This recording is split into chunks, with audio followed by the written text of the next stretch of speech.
आजदेखि नयाँ वर्ष विक्रम सम्वत 2079 सुरु। नयाँ वर्षको स्वागत कसरी मनाउने, के काम गर्नुपर्दछ त नयाँ वर्षमा, यसको बारेमा पुरै जानकारी। राष्ट्रिय अस्मिताप्रति सधैँ चनाखो हुनुपर्ने पूर्व राजा ज्ञानेन्द्र शाहको भनाई। प्रधानमन्त्री शेरबहादुर देउबा र विप्लव बीच भेटवार्ता। गठबन्धनको बाध्यता बुझिदिन पोखराको टोलीलाई प्रधानमन्त्री शेरबहादुर देउबाको आग्रह। पर्सामा गठबन्धन नस्वीकार्ने नेपाली कङ्ग्रेसका नेताहरूको घोषणा। कङ्ग्रेसले स्थानीय तहमा उठ्न इच्छुकको नाम समानुपातिक सूचीबाट हटाउने। काठमाडौँ र ललितपुर महानगरमा माओवादीले मेयर दाबी नगर्ने, उपमेयर भने नछोड्ने। काठमाडौँको मेयरमा एकीकृत समाजवादीको पनि दाबी। ललितपुर महानगरमा फेरि चेरीबाबु महर्जन र हरिकृष्ण व्यञ्जनकारको प्रतिस्पर्धा हुने। 9 महिनासम्म सार्वजनिक भएन प्रधानमन्त्री र मन्त्रीहरूको सम्पत्ति विवरण। दाङको तुलसीपुरको मेयरमा एमालेबाट 6 जनाको नाम सिफारिस। गोराईको मेयरमा एमालेबाट चौधरी र नेउपानेको नाम सिफारिस। माओवादी कार्यकर्ताले वीरगञ्जमा आफ्नै कार्यालयमा गरे तोडफोड। कमल थापा एमालेमा विलय हुने प्रक्रियामा लागेको राप्रपाका अध्यक्ष राजेन्द्र लिङदेनको भनाई। धर्मको फेरो समातेर एमाले फाँसीवादको यात्रामा लागेको राष्ट्रिय जनमोर्चाका अध्यक्ष चित्रबहादुर केसीको धारणा। चुनाव हारे पनि घोषणा पत्र अनुसार काम गरेको माओवादी नेता जीवन गौतमको भनाई। धानको कन्टेनरमा चिनी तस्करी, भन्सारले फेरि जाँच पासको लेन। साउदीको रियादमा वैशाखको 9 गतेदेखि नेपाल एयरलाइन्सको नियमित उडान हुने। कोरोना उपचारमा खटिएका करारका 25% कर्मचारी राख्न स्वास्थ्य मन्त्रालयको निर्देशन।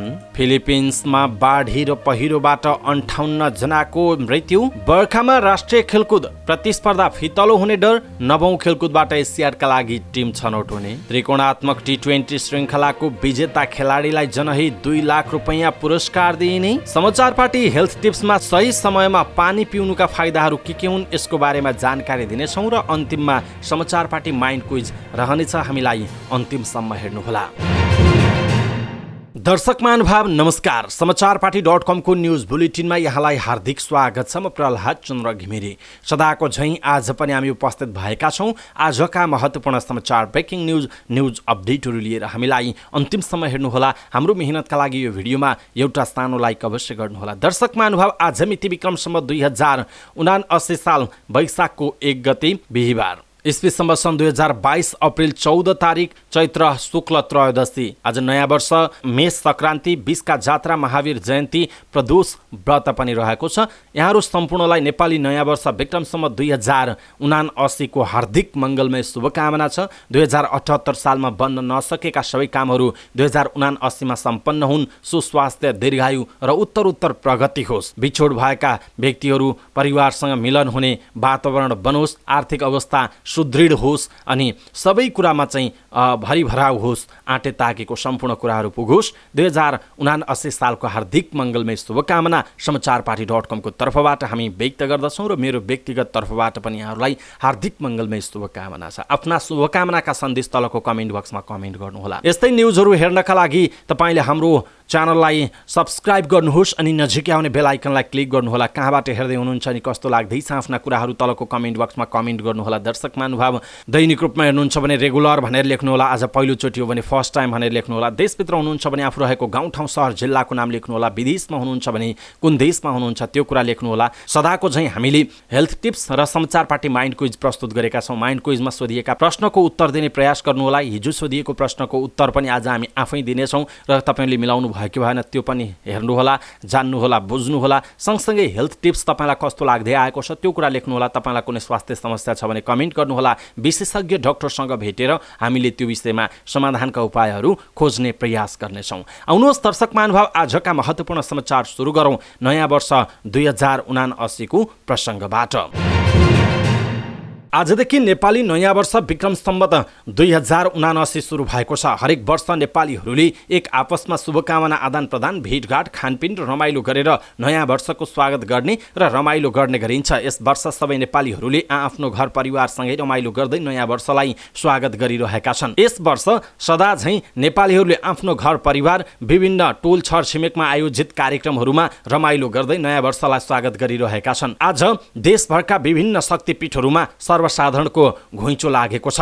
यसअघिका 2वटा वर्ष कोभिड-19 कोरोना भाइरसका कारणले गर्दा मानिसहरू घर घरमै बसेर नयाँ वर्ष मनाएका थिए, विभिन्न चाडबाड मनाएका थिए भने यस वर्ष कोरोनाको असर कम भएका कारण मानिसहरू बाहिर निस्किएका छन्, विभिन्न कार्यक्रमहरूमा सहभागी भएका छन् भने विभिन्न धार्मिक मठ मन्दिरमा पनि पुग्ने गरेका छन्। नयाँ वर्षमा विभिन्न नयाँ काम सुरु गर्ने, एक आपसमा शुभकामना आदान प्रदान गर्ने, वर्ष शुभ होस् भनी विभिन्न शक्तिपीठमा दर्शन गर्न जाने चलन छ। विक्रम सम्वतलाई आधार मानी हरेक वर्षको वैशाख 1 गतेलाई नेपालमा नयाँ वर्षका रूपमा मनाइन्छ।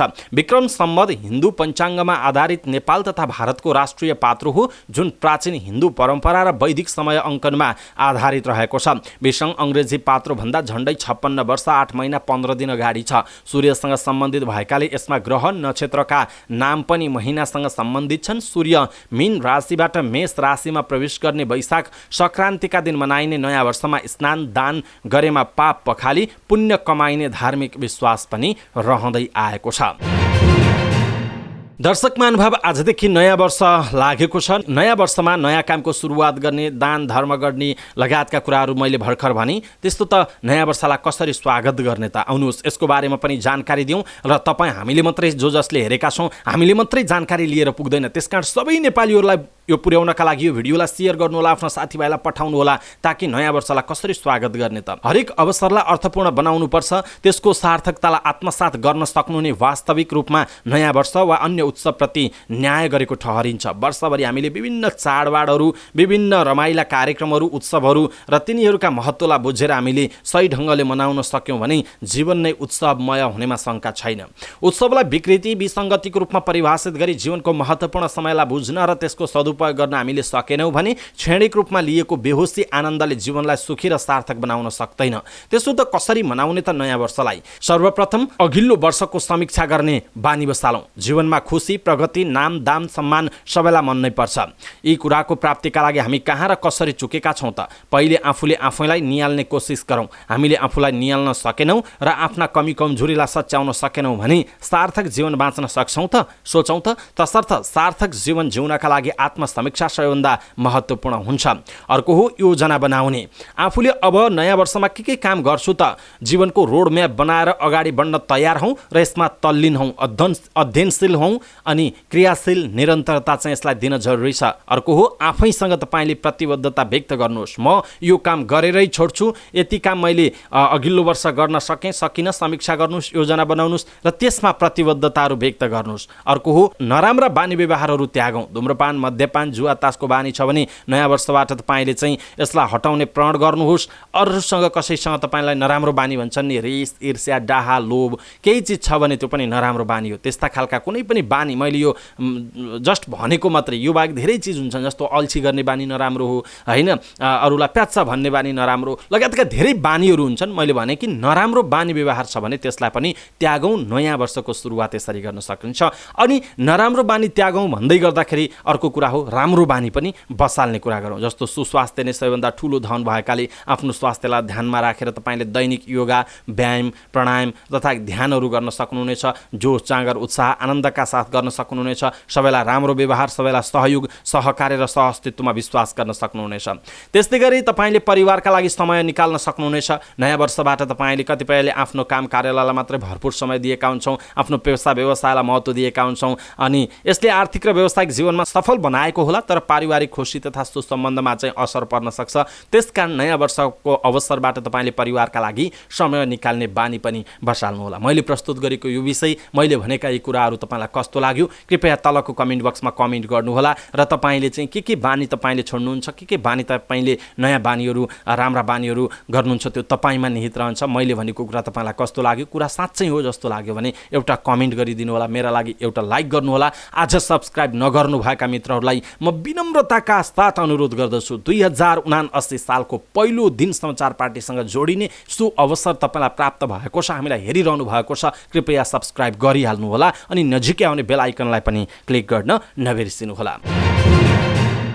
पूर्व राजा ज्ञानेन्द्र शाहले राष्ट्रिय अस्मितामा कुनै प्रभाव पर्न सक्ने प्रति नेपालीहरू सधैँ चनाखो हुनुपर्ने बताउनुभयो। नयाँ वर्ष 2079 को अवसरमा शुभकामना सन्देश दिँदै उहाँले छिमेकी नीतिका कारण मुलुकको अस्मितामा असर पर्न सक्ने भन्दै त्यसतर्फ चनाखो हुनुपर्ने बताउनुभयो। छिमेकी मित्र राष्ट्रहरूप्रति हामीले अवलम्बन गर्ने नीति तथा व्यवहारले हाम्रो उन्नति प्रगतिलाई मात्र प्रभावित गर्दैन, मुलुकको स्थायित्व, शान्ति र राष्ट्रिय अस्मिता समेतमा कुनै न कुनै स्तरको प्रभाव पर्न जाने अवस्थालाई सम्झेर हामी सदैव चनाखो हुनुपर्छ, उहाँले आफ्नो शुभकामना सन्देशमा भन्नुभएको छ। नेपाल कोहीसँग टाँसिएर कसैप्रति दुर्भाव राख्ने मार्गमा लाग्यो कि भन्ने चिन्ता बढेको भन्दै पूर्व राजा शाहले त्यो आफैमा आत्महीनताको विषय भएको बताउनुभयो। उहाँले अर्थविद र उद्यमीहरूले गलत मौद्रिक र कमजोर वित्तीय नीतिका कारण अर्थतन्त्रमा समस्या उत्पन्न भएकोमा चिन्ता गरिरहेको भन्दै महँगी र आर्थिक बोझले नेपालीको गुजारा कठिन बनेको बताउनुभयो। प्रधानमन्त्री शेरबहादुर देउवा र नेपाल कम्युनिस्ट पार्टीका महासचिव नेत्र विक्रम चन्द विप्लव बीच भेटवार्ता भएको छ। प्रधानमन्त्रीको सरकारी निवास बालुवाटारमा भएको भेटवार्तामा सरकार र विप्लव नेतृत्वको नेकपा बीच भएको 3 बुँदे सहमति कार्यान्वयन गर्ने र स्थानीय तह निर्वाचनबारे कुराकानी भएको प्रधानमन्त्रीको निजी सचिवालयले जनाएको छ। भेटमा सरकारका तर्फबाट प्रधानमन्त्री सहित गृहमन्त्री बालकृष्ण खाँड, प्रमुख सत्तारूढ दल नेपाली कांग्रेसका उपसभापति पूर्णबहादुर खड्का, महान्यायाधिवक्ता खम्बबहादुर खाती, गृह सचिव टेक नारायण पाण्डे तथा नेकपाका तर्फबाट महासचिव विप्लव र प्रवक्ता खड्गबहादुर विश्वकर्मा प्रकाण्ड सहभागी रहनु भएको थियो। नेकपाका नेताहरूले कार्यकर्ता रिहाई र मुद्दा फिर्ताको छिटो टुङ्गोमा पुर्याउन आग्रह गरेका थिए। प्रधानमन्त्री देउवाले भने नेकपासँग सरकारले गरेको 3 बुँदे सहमति कार्यान्वयन गर्न सरकार गम्भीर रहेको बताउनु भएको जनाइएको छ। नेकपा र तत्कालीन सरकार बीच 2077 साल फागुनको 20 गते 3 बुँदे सहमति भएको थियो। सहमतिमा दुवै पक्षले राजनीतिक समस्या वार्ता र संवादबाट समाधान गर्ने, नेकपाले आफ्ना सबै राजनीतिक क्रियाकलाप शान्तिपूर्ण रूपमा सञ्चालन गर्ने र सरकारले नेकपा माथि लगाएको प्रतिबन्ध हटाउने र कारागारमा रहेका नेकपाका नेता कार्यकर्ता रिहाई र मुद्दा खारेज गर्ने सहमति भएको जनाइएको छ। प्रधानमन्त्री शेरबहादुर देउवाले गठबन्धनको बाध्यता बुझिदिन पोखराबाट गएका नेता कार्यकर्तालाई आग्रह गर्नुभयो। पोखरा महानगरपालिकाको मेयर कांग्रेसले पाउनुपर्ने माग गर्दै पुगेका नेताहरूको टोलीलाई प्रधानमन्त्री शेरबहादुर देउवाले कुन महानगर कुन पार्टीले लिने भन्ने विषयमा प्रवेश नै नभएको समेत बताउनुभयो। प्रधानमन्त्री देउवाको भनाइलाई उद्धृत गर्दै टोलीको नेता समेत रहनुभएका पूर्व मन्त्री यज्ञबहादुर थापाले भन्नुभयो, तपाईहरू हतारिएर आउनुभयो, कसलाई कुन दिने निर्क्युल भएकै छैन, उहाँको भनाइ छ। प्रधानमन्त्रीको बडी ल्याङ्ग्वेज हेर्दा भने सत्ता गठबन्धनका दललाई चिड्याउन नहुने मनसायमा देखिएको उहाँले बताउनु भएको छ। जुन दल मिलेर हाम्रो सरकार बनेको छ, जुन दलसँग मिलेर प्रदेश सरकार बनेको छ, प्रधानमन्त्रीको भनाइ उद्धृत गर्दै थापाले भन्नुभएको छ, जुन दलसँग मिलेर भोलि प्रदेश र केन्द्रको निर्वाचन गराउनु छ, गठबन्धन जोगाउनका लागि कांग्रेस अलिकति लचिलो हुनैपर्ने बाध्यता कांग्रेसलाई छ, यो कुरा बुझ्नुहोस्, उहाँको भनाइरहेको छ। प्रधानमन्त्रीको अभिव्यक्ति र हाउभाउले पोखराको मेयरमा कांग्रेसले उम्मेदवार बनाउन पाउँदैन कि भन्ने आशंका जीवित रहेको पनि थापाले बताउनु भएको छ। नेपाली कांग्रेस पर्साका केही नेताहरूले स्थानीय तह चुनावमा गठबन्धन अस्वीकार गर्ने घोषणा गरेका छन्। नेपाली कांग्रेस वीरगञ्ज महानगर समिति सभापति मनिन्द्रलाल श्रेष्ठ नेपाली, क्षेत्र नम्बर 1 का सभापति अरविन्द कुमार गुप्ता, प्रदेश सभा क्षेत्र नम्बर 1 को र 2 को क र ख का क्षेत्रीय सभापतिहरूले गठबन्धन अस्वीकार गर्ने बताएका छन्। साथीहरूको भावना विपरीत निर्वाचनमा समाहित भएर पार्टी प्रति ठूलो घात हुने देखिन्छ। उनीहरूले भनेका छन्, पर्सामा कुनै पनि गठबन्धन स्वीकार नरहेको जानकारी हामी यही विज्ञप्ति मार्फत पार्टीको केन्द्रीय कार्यालयलाई जानकारी गराउँछौँ भनिएको छ। नेपाली कांग्रेस पर्सा क्षेत्र नम्बर 1 का सभापति गुप्ताले कांग्रेस पार्टी आफै बलियो पार्टी भएकाले पर्सामा अरूको साथ आवश्यक नभएको पनि बताउनु भएको छ। नेपाली कांग्रेसले स्थानीय तहमा उठ्न इच्छुकको नाम समानुपातिक सूचीबाट हटाउने भएको छ। नेपाली कांग्रेसको कार्य सम्पादन समितिको बैठकले समानुपातिक तर्फको बन्द सूचीमा रहेका नाम रहेकाले पनि स्थानीय चुनावमा उठ्न इच्छा गरेको भन्दै इच्छुकको नाम बन्द सूचीबाट हटाउने निर्णय गरेको छ। बन्द सूचीबाट नाम नहटी स्थानीय तह चुनावमा उम्मेदवार बन्न नपाइने व्यवस्था छ। बन्द सूचीको नाम हटाउन केन्द्रीय समिति बैठकले निर्णय गरी निर्वाचन आयोगमा लेखी पठाउनु पर्ने हुन्छ। प्रवक्ता डाक्टर प्रकाश शरण महतले महानगरपालिका र उपमहानगरपालिकाका उम्मेदवार केन्द्रले टुङ्गो लगाउने निर्णय पनि गरेको जानकारी दिनुभयो। बैठकले वैशाख 3 गते भित्र स्थानीय तहमा गठबन्धन गर्ने ठाउँमा सम्बन्धित संयन्त्रले टुङ्गो लगाउने निर्णय गरेको पनि उहाँले बताउनुभयो। नेकपा माओवादी केन्द्रले काठमाडौँका 2 महानगरमा मेयर दाबी नगर्ने भएको छ। मेयरमा दाबी नगरेपछि उपमेयर भने नछाड्ने माओवादी केन्द्रका नेताहरूले बताएका छन्। माओवादी केन्द्रका काठमाडौँ जिल्ला इन्चार्ज हिमाल शर्माले गठबन्धनमा पहिले जितेको ठाउँमा सम्बन्धित दलले नै लिने सहमति भएकाले आफूहरूले मेयरमा दाबी नगर्ने बताउनुभयो। गठबन्धनको बैठकमा पहिले जितेका स्थानमा सम्बन्धित पार्टीकै हुने भन्ने भएकाले महानगरमा नेपाली कङ्ग्रेसको हुने भन्ने भएको छ। उहाँले भन्नुभएको छ उपमेयर माओवादीले लिने भन्ने कुरा छ। शर्मा आफूहरूले मेयर छोडेर उपमेयर लिए पनि ओडा भने धेरै लिने बताउँछन्।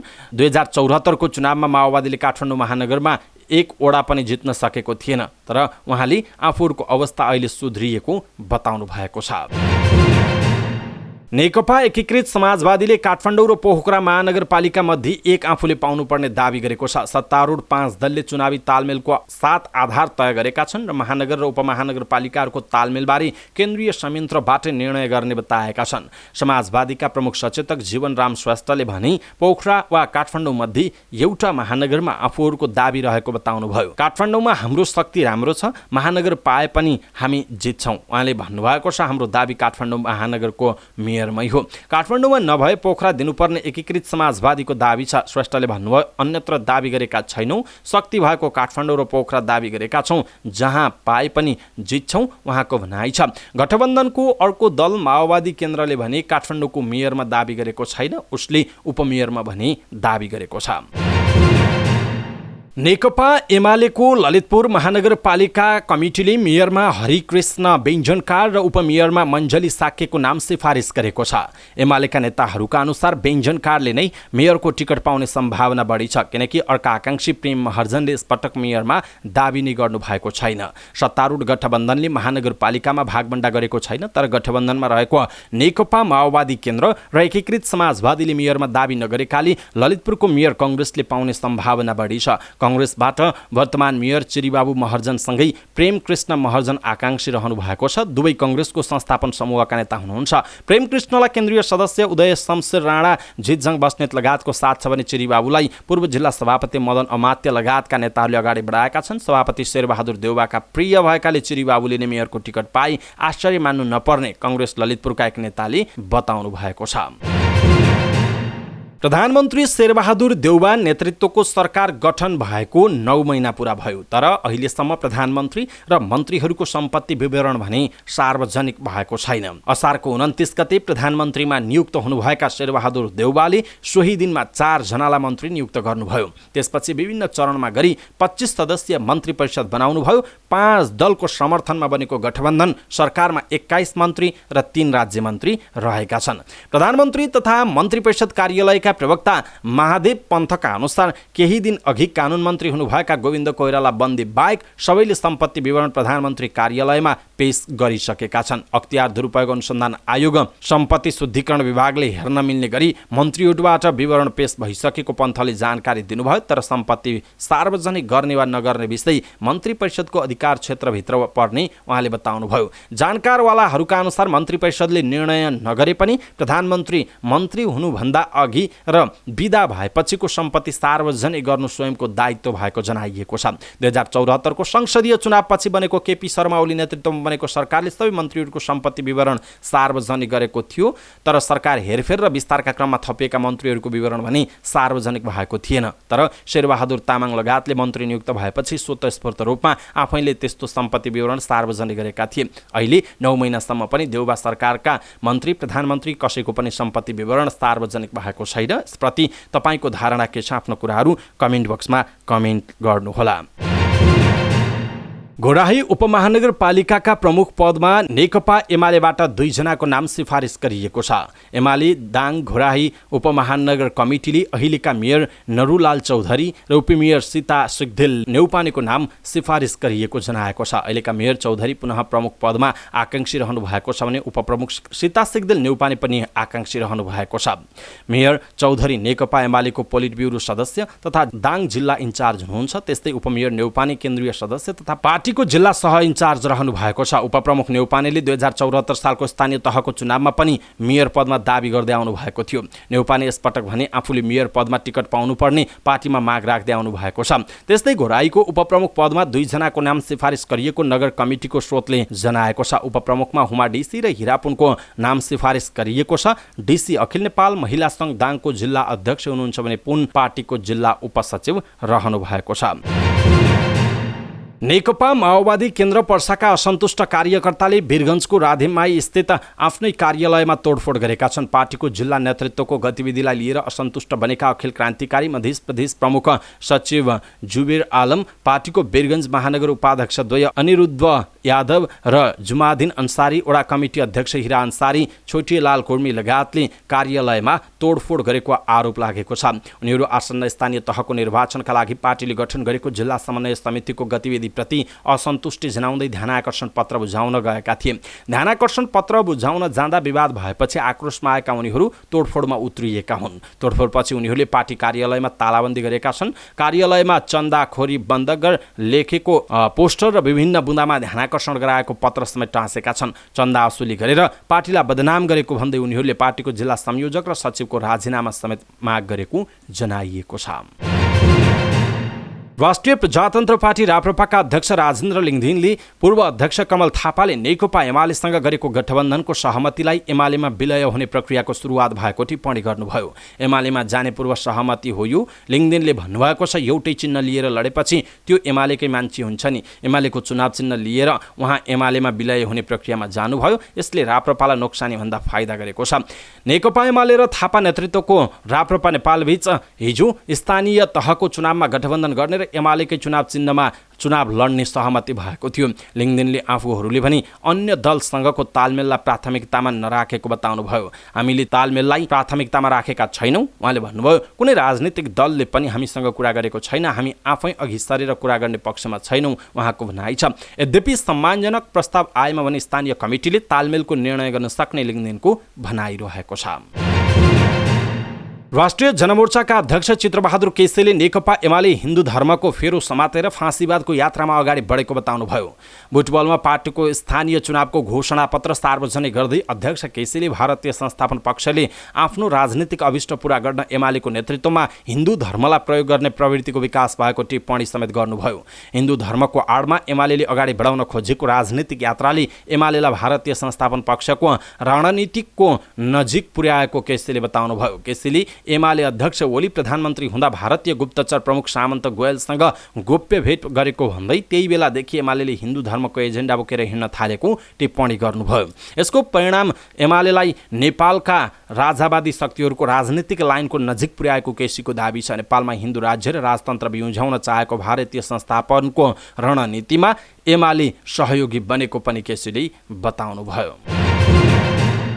नेकपा माओवादी केन्द्रले लुम्बिनी प्रदेशका 4 उपमहानगरपालिका बारे प्याकेजमै सहमति हुनुपर्ने बताएको छ। लुम्बिनी प्रदेशमा नेपालगञ्ज, बुटवल, घोराही र तुलसीपुर गरी 4 उपमहानगरपालिका छन्, जसमध्ये घोराहीमा आफ्नो राम्रो जनमत रहेको भन्दै माओवादीले मेयरमा दाबी गरेको छ। माओवादीबाट मेयरमा दाङ जिल्ला इन्चार्ज जीवन गौतमले दाबी प्रस्तुत गर्नुभएको छ। 2074 मा पनि मेयरको उम्मेदवार रहनुभएका गौतमले भन्नुभयो, कङ्ग्रेस सम्मानजनक रूपमा गठबन्धन गर्न तयार हो भने लुम्बिनीका 4 उपमहानगरमध्ये घोराही माओवादीलाई दिनुपर्छ, उहाँको भनाइ छ। स्थानीय तह निर्वाचनको तयारी गठबन्धनको प्रयासका सन्दर्भमा उहाँले भन्नुभएको छ, चुनाव हारे पनि आफूले घोषणा पत्र अनुसार काम गरेको भन्दै उहाँले घोराही चाहिँ आफूहरूलाई दिनुपर्ने बताउनु भएको छ।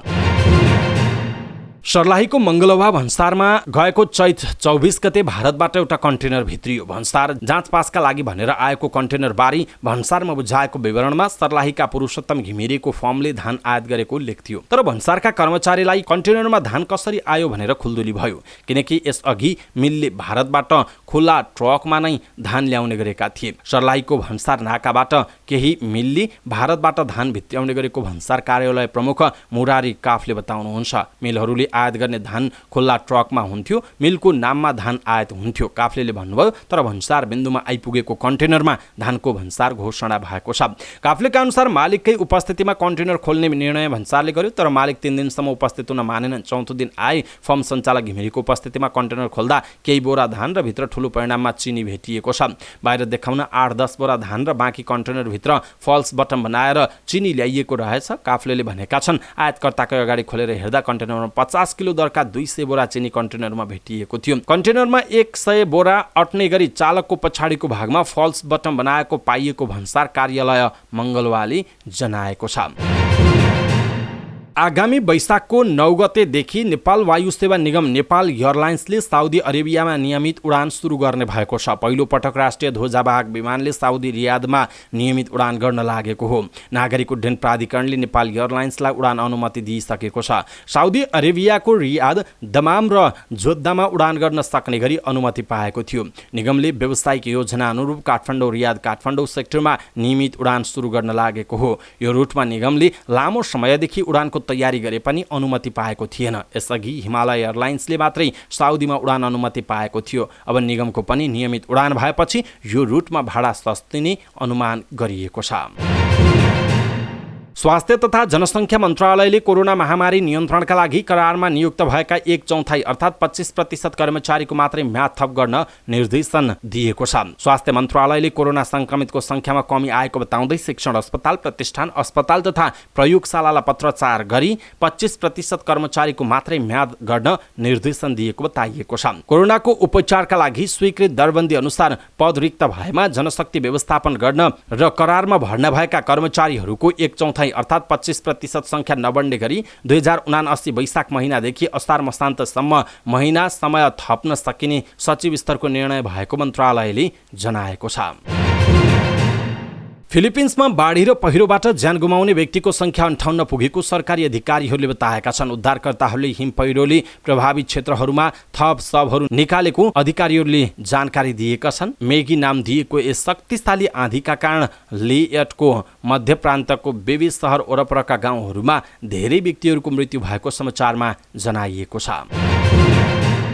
2 वर्ष अघि नै हुनुपर्ने राष्ट्रिय खेलकुद प्रतियोगिताको मिति सरकारले बल्ल घोषणा गरेको छ। 9औं राष्ट्रिय खेलकुद जेठको 22 गतेदेखि 28 गतेसम्म गण्डकी प्रदेशमा हुनेछ। 2075-76 मा तत्कालीन प्रदेश 5 मा 8औं राष्ट्रिय खेलकुद सम्पन्न हुँदा नै 2077 मा फागुनमा गण्डकीमा 9औं संस्करण आयोजना हुने घोषणा गरिएको थियो। कोरोना महामारी र राष्ट्रिय खेलकुद परिषद राखेपमा कार्यकारी नेतृत्वको विवादका कारण 2 पल्ट सारिएको यो प्रतियोगिता आउन अब 52 दिन बाँकी रहेको छ। यसबीचमा राखेपले खेलाडी छनौटदेखि प्रशासनिक कामहरू सम्पन्न गर्नुपर्नेछ। यो 52 दिनभित्र स्थानीय तहको चुनाव पनि पर्नेछ।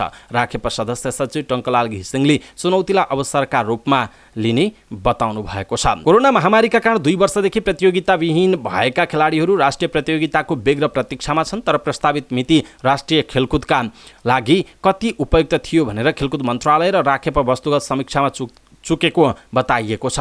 जेठको अन्तिम सातादेखि नेपालमा मनसुन सुरु हुन्छ। पोखरा नेपालमै सबैभन्दा धेरै वर्षा हुने स्थान भएको कारणले पनि प्रतियोगितामा प्रत्यक्ष असर पर्न सक्छ। राष्ट्रिय खेलकुद गण्डकीमा भने पनि अधिकांश खेल पोखरा र आसपासमा हुने बताइएको छ। वर्षामा राष्ट्रिय खेलकुद प्रतिस्पर्धा फितलो हुने डर। 9औं खेलकुदबाट एसियाडका लागि टिमहरू छनौट हुने जानकारी प्राप्त भएको छ। नेपाल, पपुवा न्युगिनी र मलेसिया सम्मिलित त्रिकोणात्मक T20 श्रृङ्खलाको विजेता नेपाली टिमका खेलाडीलाई सरकारले नगद पुरस्कार दिने भएको छ। चैतको 14 गतेदेखि 21 गतेसम्म काठमाडौँमा भएको श्रृङ्खलाको उपाधि जितेको नेपाली टिमका खेलाडीलाई जनही 2 लाख रुपैयाँ दिने निर्णय भएको युवा तथा खेलकुद मन्त्री महेश्वर जङ गहतराजले जानकारी दिनुभयो। अब श्रृङ्खला खेलेका 16 खेलाडीले 2 लाख रुपैयाँ पुरस्कार पाउने बताइएको छ। नेपालले श्रीलङ्कामा अपराजित रहँदै उपाधि जित्ने क्रममा 5 वटै खेल जितेको थियो। त्यस्तै मुख्य प्रशिक्षक पबुदु दशा नायकलाई नगद 1,50,000 र अन्य अफिसियललाई जनही 1 लाख रुपैयाँ प्रदान गरिने भएको युवा तथा खेलकुद मन्त्रालयले जनाएको छ। समाचार पार्टी न्युज बुलेटिनमा अब पालो भएको छ समाचार पार्टी हेल्थ टिप्सको। समाचार पार्टी हेल्थ टिप्समा आज हामी यहाँहरूलाई सही समयमा पानी पिउनुका फाइदाहरू के हुन् यसको विषयमा जानकारी दिनेछौँ। हामीलाई अन्तिमसम्म हेर्नुहोला अनि सबै नेपालीहरू माझ पुर्याउनका लागि यो भिडियोलाई सक्दो शेयर गर्नुहोला। पानी र जीवनको गहिरो सम्बन्ध भए झैं पानी र स्वास्थ्यको पनि गहिरो सम्बन्ध छ। पानीको मात्रा, पिउने समय र पिउने तरिकाले स्वास्थ्य लाभ वा हानिको निर्धारण गर्ने गर्दछ। हाम्रो शरीरको 2/3 भाग पानीले बनेको हुन्छ। पानी बिना शरीरभित्रका कुनै पनि क्रियाहरू सम्भव हुँदैनन्। शरीरका क्रियाहरूमा अवरोध सृजना भएमा हाम्रो स्वास्थ्य बिग्रिन सक्छ। तसर्थ हाम्रो स्वास्थ्य पानीमा भर पर्दछ। प्रशस्त पानी सही समयमा र सही तरिकाले पिउने गरेमा हामी धेरै रोगबाट बच्न सक्छौँ। हरेक दिन 3 देखि 4 लिटर पानी पिउने गर्नु शरीरका लागि राम्रो हुने चिकित्सकहरू बताउँछन्। तर पानी कति बेला र कति खाने त्यो भने चाहिँ जान्नुपर्छ। चिकित्सकहरूका अनुसार खाना खाने क्रममा पानी पिउनु हुँदैन। यसो गर्नाले एसिडिटी, ब्लोटिङ जस्ता समस्याहरू हुन सक्छ। जुन मानिसले खाना खाएपछि तत्काल पानी पिउँछ उसलाई विभिन्न समस्याहरू हुन सक्छन्। खाना खाएको कति समयपछि पानी पिउने त त्यसो भए? स्वास्थ्य विशेषज्ञका अनुसार खाना पचाउन करिब 2 घण्टाको अवधि लाग्छ। यही बीच पानी पिउनुको असर पाचन प्रक्रियामा पर्छ। त्यसैले खाना खाएको करिब 45 देखि 60 मिनेटपछि मात्र पानी पिउनुपर्छ र खाना खानु आधा घण्टा पहिला पानी पिउनुपर्ने बताइन्छ। सही समयमा पानी पिउनुका फाइदाहरू के हुन् त? खाना खाएको 1 घण्टापछि पानी पिउनाले ओजन नियन्त्रण हुन्छ। सही समयमा पानी पिउनाले पाचन राम्रो हुन्छ। पाचन तन्त्र बलियो हुन्छ। पेटमा ग्यास र एसिडिटीको समस्या हुँदैन। शरीरले भोजनमा समावेश पोषक तत्त्व राम्रोसँग अवशोषित गर्छ। सही समयमा पानी पिउनाले राम्रो निन्द्रा लाग्न पनि सहयोग पुर्याउँछ। समाचार पार्टी न्युज बुलेटिनमा अब पालो भएको छ हिजोको हामीले प्रस्तुत गरेको समाचार पार्टी माइन्ड क्विज। हिजो हामीले कुन देवतालाई पारसनाथ भनिन्छ भनेर प्रस्तुत गरेका थियौँ। पशुपतिनाथलाई पारसनाथ भनिन्छ। अब आजको प्रश्न, नेपालमा हाल कति स्थानीय तहहरू रहेका छन्? नेपालमा हाल कति स्थानीय तहहरू रहेका छन्? कृपया आफूलाई लागेको सही उत्तर तलको कमेन्ट बक्समा कमेन्ट गर्नुहोला। हवस् त दर्शक महानुभाव, आजका महत्त्वपूर्ण समाचार यति नै। हामीले प्रस्तुत गरेका समाचारहरूप्रति तपाईँको धारणा के छ? आफ्नो धारणा तलको कमेन्ट बक्समा कमेन्ट गर्नुहोला। हाम्रो मेहनतका लागि यो भिडियोमा एउटा सानो लाइक अवश्य गर्नुहोला। पलपलको न्युज अपडेटका लागि हाम्रो च्यानललाई सब्स्क्राइब गर्नुहोस् अनि नजिकै आउने बेल आइकनलाई क्लिक गर्नुहोला। पलपलको न्युज अपडेटका साथ फेरि हाम्रो भेट हुनेछ। तपाईँ समाचारपार्टी.com हेर्दै गर्नुहोस्। नमस्कार।